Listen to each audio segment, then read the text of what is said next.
Hello and welcome to my second video on painting these little aircraft. This time round I'll be painting them as if I'm a Warhammer gamer. I do have to give a shout out to my friend at work who gave me the very strict rules that I have to follow to enable me to paint this like a true gamer. The first of which is to paint my model as if I need it ready for tomorrow morning's game. And unlike most little gamers, I've been at work all day, so I only really have 3 hours to get this done. Now I wasn't sure how to prime the model, so Simon handily lent me his primer. All you have to do is dip the model in, pull it out and dry it under hairdryer, and the result comes out pretty good, I think. His friends do call him Dulux, but it was a can of Crown that he gave me, interestingly enough. Now I've discovered masking tape is needed for the paints to keep the lid shut.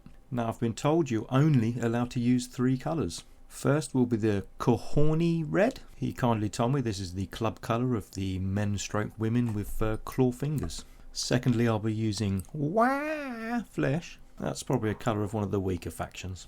The Nurgalites, I believe he called them. And my third colour will be Avahand Sunset. Now, technically, black and white aren't colours, so I think I can get away with using those and still be within the rules. And to represent bare metal, I'll be using some of this lead bleacher. And he kindly gave me this little pot, which he claims where all his real talent comes from, so I don't know what that's about.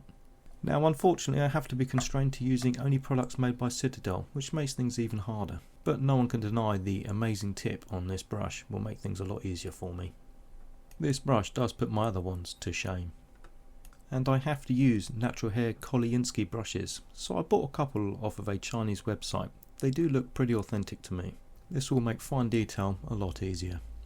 Now I was told you must mix the paint with some water and only hold your mini using the Authentic Games Workshop mini holder. And just slap the paint on like you just don't care. Now after removing the dry paint that seems to appear around the pots whenever you use them, delicately place the paint nearer the model so you save time by not having to move your hand as much. And the advice given to me was just slap the paint on as thick as you can and you're good to go. Now I do have to apologise and I do feel bad. I forgot I'm not allowed to use sub-assemblies, so I have gone and stuck the stuff on halfway through painting to try and make up for my mistakes. I really hope this doesn't disqualify me in my next Age of Sigmar game using this model.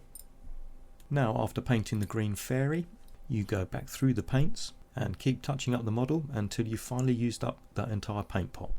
When changing paintbrushes I was told to store it tip down so it can soak in the water and really get rid of all the paint. And using my expensive natural hair brushes, a finish line has to be painted on your model. I wasn't told about decals, but they came in the box so I figured I could just slap them on. Now, the model looks okay, but I've just remembered he gave me that little mystery pot.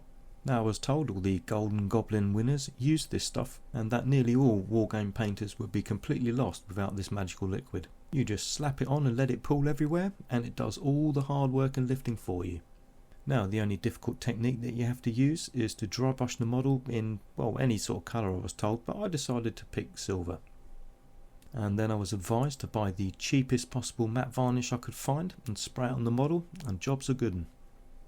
Now I will look forward to crushing him whilst using this model after he finishes painting his Chaos Knight Spearhead box set he told me he bought yesterday.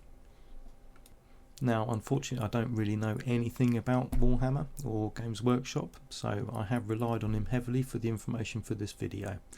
And yeah, if there's anything wrong I'll try and feed it back to him.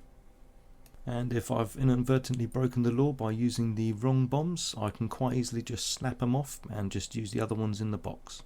I'm not having you think you can beat me on a technicality. Oh my god, he's going to be so pissed. Let's just hope he watches this after we do our shift tomorrow.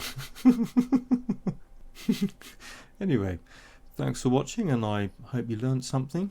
I certainly did. And hopefully see you in my next video. And remember, have fun.